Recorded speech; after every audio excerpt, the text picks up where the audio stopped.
కూటమి ప్రభుత్వం అధికారం చేపట్టిన తర్వాత రాష్ట్రంలో అరాచక పాలన కొనసాగుతోంది.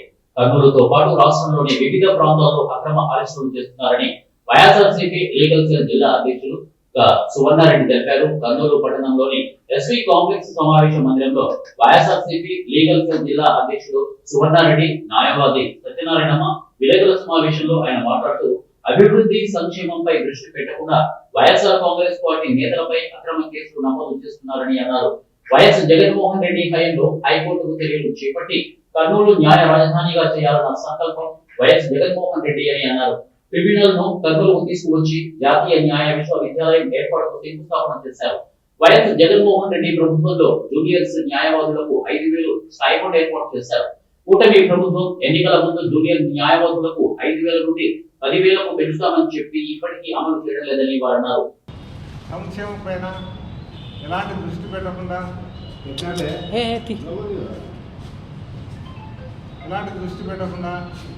కేవలం వైసీపీ నాయకులపైన, వైసీపీ కార్యకర్తలపైన కేసులు పెట్టడం, జైల్లో నిర్బంధించడం జరుగుతూ ఉంది. అదేవిధంగా మనం రాష్ట్రంలో చూసుకుంటే గతంలో వైసీపీ ప్రభుత్వంలో కర్నూలులో హైకోర్టు ఏర్పాటు చేస్తామని చెప్పేసి ముఖ్యమంత్రి జగన్మోహన్ రెడ్డి గారు ఆపివేయడం జరిగింది.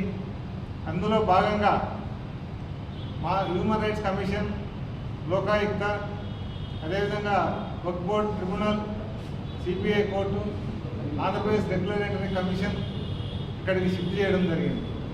కర్నూలును న్యాయ రాజధానిగా ప్రకటిస్తూ ఖచ్చితంగా కర్నూలులో హైకోర్టు ఏర్పాటు చేస్తామని వైసీపీ గవర్నమెంట్ ముఖ్యమంత్రి అయినటువంటి జగన్మోహన్ రెడ్డి గారు హామీ ఇవ్వడం జరిగింది.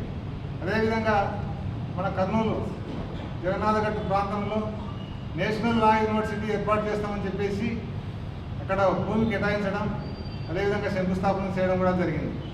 అయితే దురదృష్టవశాత్తు ఎన్నికల్లో వైసీపీ ప్రభుత్వం ఓడిపోయిన తర్వాత చంద్రబాబు నాయుడు గారు ముఖ్యమంత్రి అయిన వెంటనే కర్నూలులో ఖచ్చితంగా హైకోర్టు బెంచ్ ఏర్పాటు చేస్తామని హామీ ఇవ్వడం జరిగింది.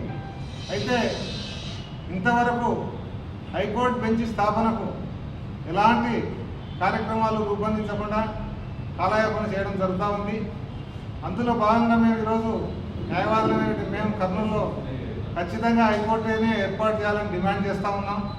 ఎందుకంటే గతంలో కూడా బీజేపీ పార్టీ రాయలసీమ డిక్లరేషన్లో క్లియర్గా చెప్పింది, కర్నూలు వెనుకబడిన ప్రాంతం, కర్నూలును అభివృద్ధి చేయాలి అంటే ఖచ్చితంగా రాయలసీమలో హైకోర్టును ఏర్పాటు చేయాలి, అది కూడా ముఖ్యంగా కర్నూలులోనే హైకోర్టు ఏర్పాటు చేయాలని ఒక సంకల్పంతో బీజేపీ వాళ్ళు కూడా చెప్పడం జరిగింది.